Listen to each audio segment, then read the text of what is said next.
Ukrainian President Volodymyr Zelenskyy has accused Russia of playing for time in order to continue its war. The Ukrainian leader emphasized that there must be clear and realistic proposals on the table amid negotiations to end the crisis. He also called for more international sanctions to put more pressure on Moscow. The remarks coming as the EU adopts a new raft of sanctions against Russia, targeting nearly 200 Shadow Fleet ships. The bloc also calling for strong actions from the US if Moscow does not agree to a ceasefire in Ukraine.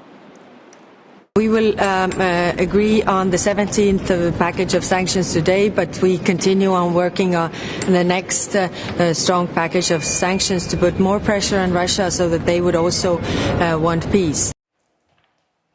China, meanwhile, says it backs direct dialogue between Russia and Ukraine, saying it's advocating for a political resolution to the crisis. Beijing adding that it supports all efforts aimed at achieving peace. China has portrayed itself as a neutral party in the conflict since Russia started the war in Ukraine in 2022. The West has accused China of enabling Russia economically and diplomatically. US President Donald Trump announced yesterday that both Russian and Ukrainian leaders would, quote, immediately start peace talks, following a 2-hour phone call with his Russian counterpart. The American leader had hailed the conversation as a breakthrough, as he increases pressure on both Moscow and Kyiv to agree to a ceasefire. And for more, we're joined by Kate Fish in Washington, D.C. and Dasha Chernyshova in Moscow. Let's start with you, Kate. Mr. Trump had promised on the first day of his second time in office to end the war in Ukraine. And now we're seeing him saying, well, leave it to Russia and Ukraine to work out their own terms and to start this ceasefire. Is this a change in position? If it is, why? I think it is a shift for Donald Trump, and he, of course, prides himself on being a deal maker, the deal maker in chief. And this is a deal that at the moment he is not managing to forge, and that is an uncomfortable position for him. And he, rather than be associated with something that isn't going in a successful route right now, he's obviously, I think, decided to try to extract himself from the situation because perhaps he's realized that it is going to be tougher than he thought to persuade Vladimir Putin to give up some ground. As he said after that phone call, there are big egos involved, very big ones, and I think he is finding that. He also said after that although he still thinks something can be done, so he's not completely withdrawn himself from the process, he is saying that, you know, if it doesn't happen, then I will just walk away and leave them to it, essentially. And that's something that his Vice President, J.D. Vance, and his Foreign Secretary, his Secretary of State, Marco Rubio, have also said, you know, they're getting frustrated with Russia and Ukraine. And if they don't start to sort things out, then the US could simply walk away, which, of course, is something Ukraine is very concerned about. And something that many analysts would argue is exactly what Vladimir Putin is hoping will happen. Donald Trump not suggesting that he's going to join up with Europe to try to put harsher sanctions on Russia, something that European allies are hoping for.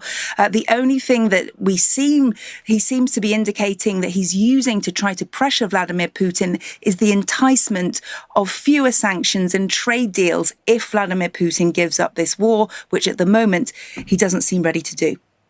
All right. Dasha, what Vladimir Putin has proposed as a result of this phone call is, and I quote him, a memorandum about the possible future peace agreement with Ukraine. I'd add at this point that Ukraine officials in Mr. Zelensky's office have said they're unsure what this memorandum might be. But even if there were one, and both sides agree there should be one, what would that mean in terms of actually reaching a ceasefire between Ukraine and Russia?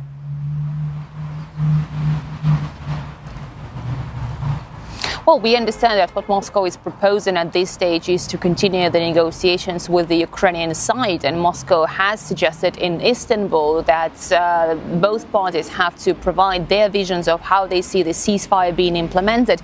Now, the Russian President Vladimir Putin, after this phone conversation with the US counterpart Donald Trump, suggests that Moscow and Kyiv, after resuming the direct dialogue, they have to work on the draft text of the memorandum that will lead the two sides to finding the lasting solution to this conflict. And as part of that memorandum, there are myriads of issues, there are myriads of nuances. Kremlin spokesman Dmitry Peskov saying that the painstaking work lies ahead, and there are so many details that have to be worked out. He even used the phrase, the devil is in the detail, suggesting that the work between the two sides is something that will take time, and Moscow is not given the deadline for the start or for the end of the work on that memorandum, meaning that there is definitely no clear picture of when this conflict could end. But what Moscow is saying now is that the ball is in Ukraine's court, suggesting that the Ukrainian side has to exercise restraint and political will to continue this dialogue, to make it